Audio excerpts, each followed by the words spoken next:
हिमालय की ऊंची चोटियों के बीच, जहां बादल धुएं की तरह घुमड़ते रहते थे, बसा हुआ था एक छोटा सा गांव, सोनपानी। चारों तरफ देवदार के घने जंगल और दूर तक फैले बर्फीले पहाड़ सोनपानी की खूबसूरती को और भी बढ़ा देते थे। गांव के लकड़ी के बने घरों से सुबह के नाश्ते की खुशबू आती थी और शाम को चिमनियों से निकलता हुआ धुआं आसमान को छूने की कोशिश करता था। यहीं रहती थी अन्नू, एक पहाड़ी लड़की, जिसकी आंखों में पहाड़ों जैसी ही दृढ़ता और आसमान जैसी ही ऊंचाइयां छूने की चाह थी। अन्नू की उम्र 16 साल थी। उसकी त्वचा पर पहाड़ों की कठोर धूप का असर साफ दिखाई देता था, लेकिन उसकी आंखों में चमक किसी साफ झील की तरह निर्मल थी। सुबह होते ही सूरज की पहली किरणें पहाड़ों की चोटियों को छूने लगती थीं, तब अन्नू भी जाग जाती थी। जल्दी से मुंह धोकर और दूध पीकर वो भेड़ बकरियों को लेकर जंगल चली जाती थी। जंगल का रास्ता वो आंख बंद करके भी तय कर सकती थी।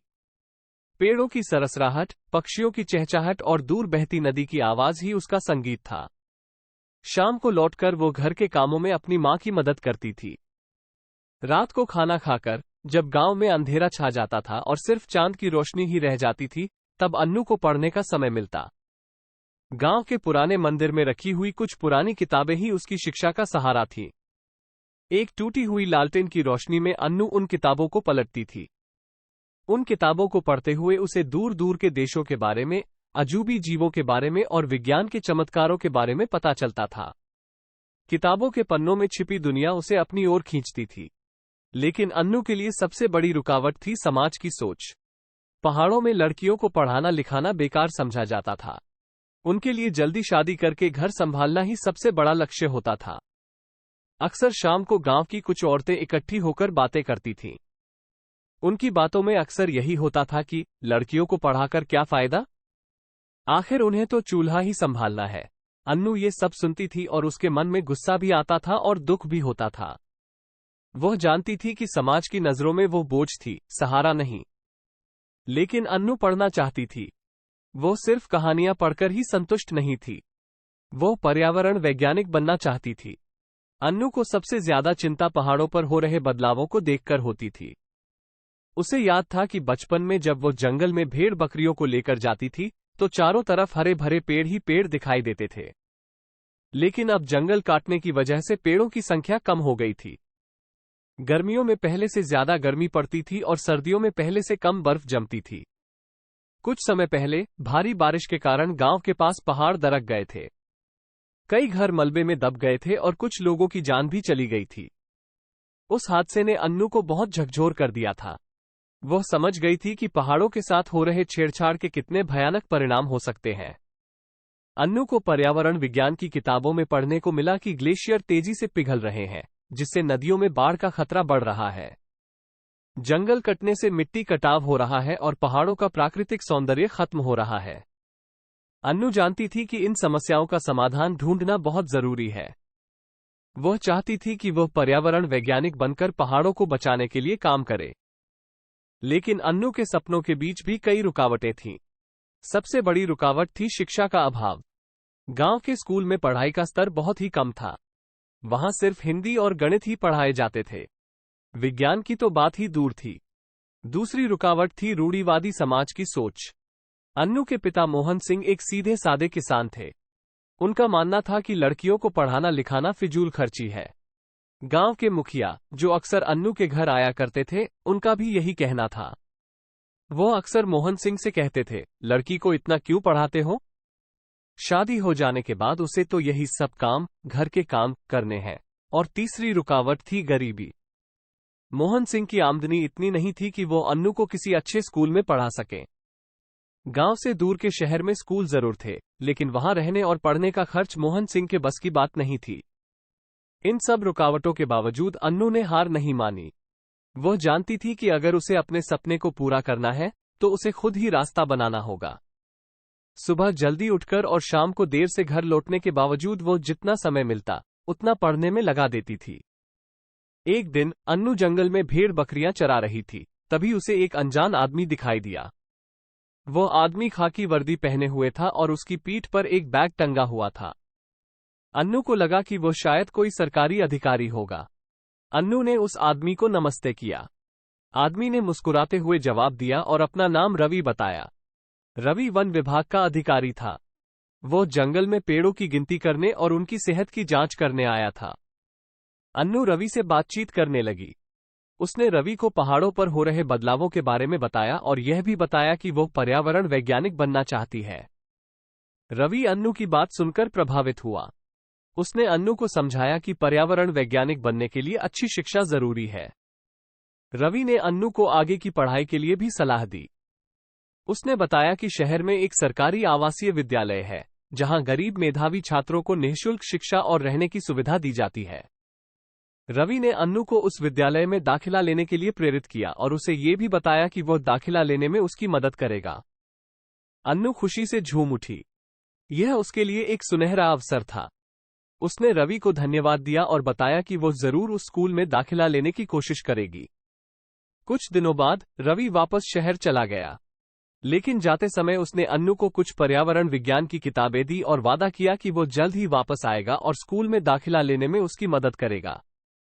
अन्नू को मिली किताबें उसके लिए किसी खजाने से कम नहीं थीं। रात को चांद की रोशनी में वो उन किताबों को पढ़ती थी। किताबों में लिखी वैज्ञानिक जानकारियां उसे पर्यावरण को बचाने के लिए और भी ज्यादा प्रेरित करती थीं। कुछ समय बाद रवि वापस आया। उसने अन्नू को स्कूल में दाखिला दिलाने में मदद की। इसके लिए सबसे पहले जरूरी था गांव वालों और अन्नू के माता पिता को मनाना। रवि गांव में एक बैठक आयोजित की। उस बैठक में रवि ने गांव वालों को समझाया कि शिक्षा किसी की भी जाति या लिंग पर निर्भर नहीं करती। उन्होंने ये भी बताया कि अन्नू एक मेधावी छात्रा है और उसे एक अच्छे स्कूल में पढ़ने का मौका मिलना चाहिए। रवि की बातों का गांव वालों पर थोड़ा असर हुआ। कुछ माने कुछ नहीं माने, लेकिन अन्नू के पिता मोहन सिंह अपनी बेटी के सपने को पूरा होते हुए देखना चाहते थे। रवि ने उन्हें आश्वासन दिया कि स्कूल में रहने और खाने की कोई समस्या नहीं होगी। इसके बाद मोहन सिंह भी अन्नू को शहर के स्कूल में पढ़ने के लिए राजी हो गए। अन्नू खुशी से फूली नहीं समा रही थी। आखिरकार उसका सपना पूरा होने जा रहा था। उसने अपने माता पिता को गले लगाया और उनसे वादा किया कि वो उन्हें निराश नहीं करेगी। कुछ ही हफ्तों में कागजी कार्रवाई पूरी हो गई और अन्नू शहर के स्कूल में दाखिला लेने के लिए तैयार हो गई। गांव में विदाई समारोह का आयोजन किया गया। रवि भी वहां मौजूद था। गांव वालों की नजरों में अब पहले जैसी उदासीनता नहीं थी, बल्कि एक उम्मीद की किरण नजर आ रही थी।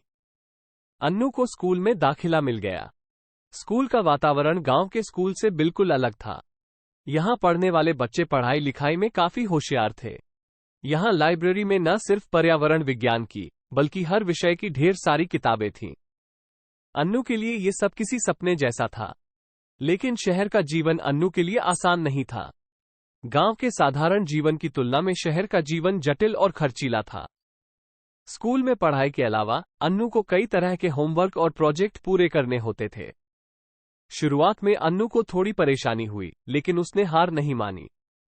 उसने दिन रात मेहनत की। कठिन विषयों को समझने में उसे कई बार परेशानी होती थी, लेकिन वह अपने शिक्षकों से मदद लेती थी। धीरे धीरे अन्नू कक्षा में सबसे होनहार छात्राओं में से एक बन गई। स्कूल की पढ़ाई के अलावा अन्नू अपनी छुट्टियों में रवि के साथ जंगल में जाकर पेड़ों की देखभाल करने में भी मदद करती थी।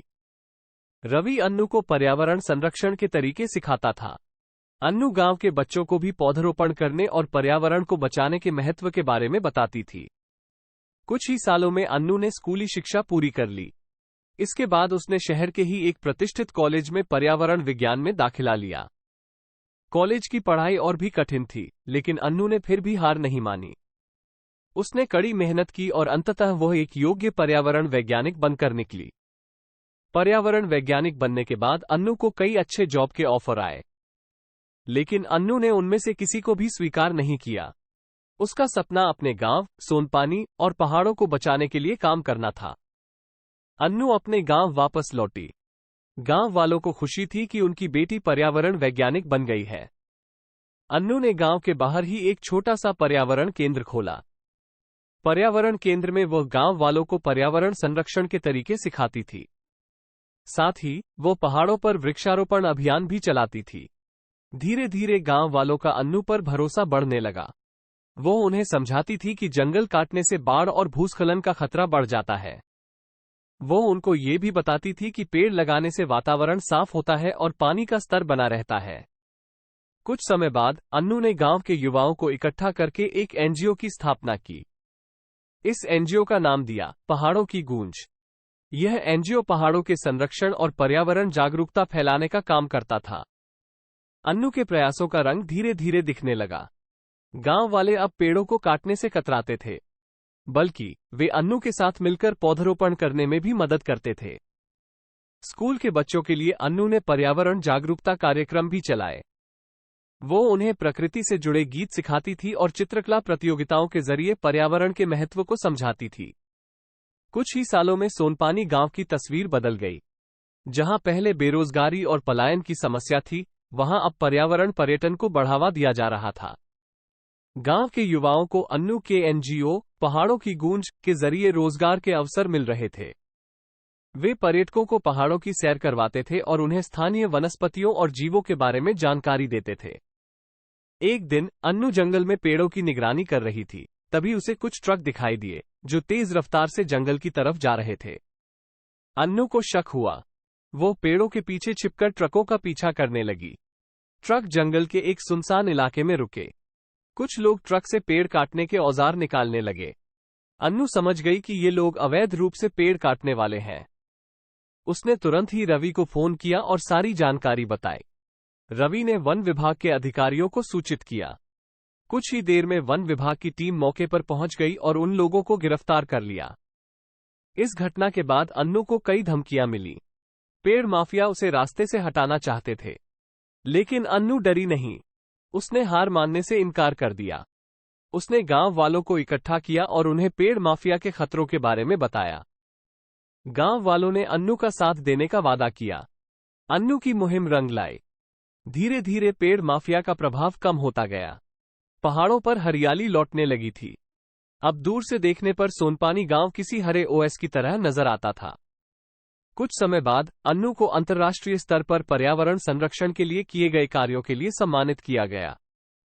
ये सम्मान अन्नू के लिए ही नहीं, बल्कि पूरे सोनपानी गांव के लिए गौरव की बात थी। अन्नू की कहानी यहीं खत्म नहीं होती। यह एक ऐसे जुनून की कहानी है जिसने पहाड़ों को बचा लिया। यह एक ऐसी लड़की की कहानी है जिसने शिक्षा और जागरूकता के बल पर अपने सपने को पूरा किया और दूसरों के लिए भी मिसाल बन गई। अब भी सुबह होते ही सूरज की पहली किरणें पहाड़ों की चोटियों को छूने लगती हैं, तब अन्नू जाग जाती है। जल्दी से मुंह धोकर चाय पीने के बाद वो अब भी जंगल की तरफ जाती है। लेकिन अब वो भेड़ बकरियों को लेकर नहीं जाती, बल्कि पहाड़ों को निहारने और उनको बचाने के लिए नए नए उपाय सोचने के लिए जाती है।